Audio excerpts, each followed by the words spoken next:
first of all, I want to thank the audience for being so patient and listening so carefully. And before I speak, I have two confessions to make. One, that I'm going to be speaking in English because my Hindi is not that good yet.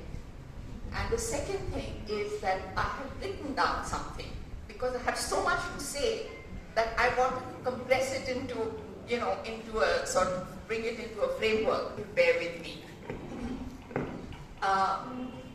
I guess the reason I'm here is because I have written this book on Bhojpuri folk songs, in which I have analyzed about hundreds of songs, and I have lots to say about each one of them. They are very moving, and in the process, what I want to emphasize is that in the process of discovering these songs and analyzing them and working with them, I actually reclaimed the language of my ancestors. And so for me, it's such a gift that I have Bhojpuri now, and I understand and I translate them into English. And it's really a great honor to be, and you probably, so to speak to you is something like, unbelievable. So let me go on. The first thing I want to say is that this book that I wrote is an analysis of folk songs sung in Eastern UP and Western Bihar. And the book actually emerged out of a process of listening closely to people describing their lives as peasants and cultivators, largely as peasants and cultivators, how they related to land and so on. And so this fieldwork was actually undertaken for a book that was intended to be on women's rights to land and that they deserve.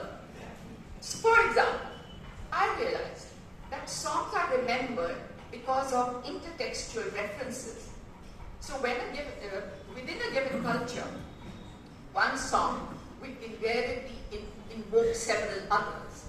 And this is because songs are part of a vast and vibrant oral tradition. And each song belongs to that larger whole. And women tend to remember songs either associated with various work activities, labor processes, rituals, seasons, and so on. So the categorization by genre that we undertake as scholars is hardly the way people themselves and thought a lot about what they had said.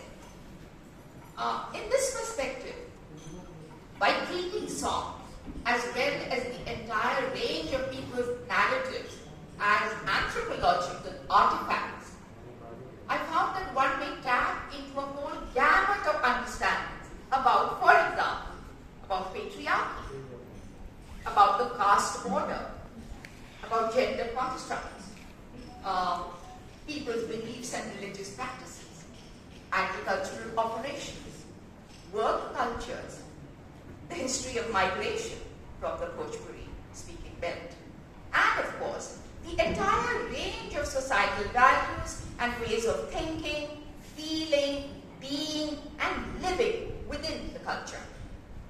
As my initial interest was rural society, songs became an extremely valuable resource to draw upon. And let me illustrate what I learned in the field with an example. Inspired extreme understandings in that we had never bothered to see the extraordinary scale of women's labor in the field. So also we had never paid attention to what these laboring women were saying, just because they are laboring women, I suppose. It was felt that they were largely illiterate women, so what could they possibly have to say of anyone? See? And apart from being invisibilized, therefore, the female subaltern has thus also been rendered silent in the mainstream discourses and, of course, even in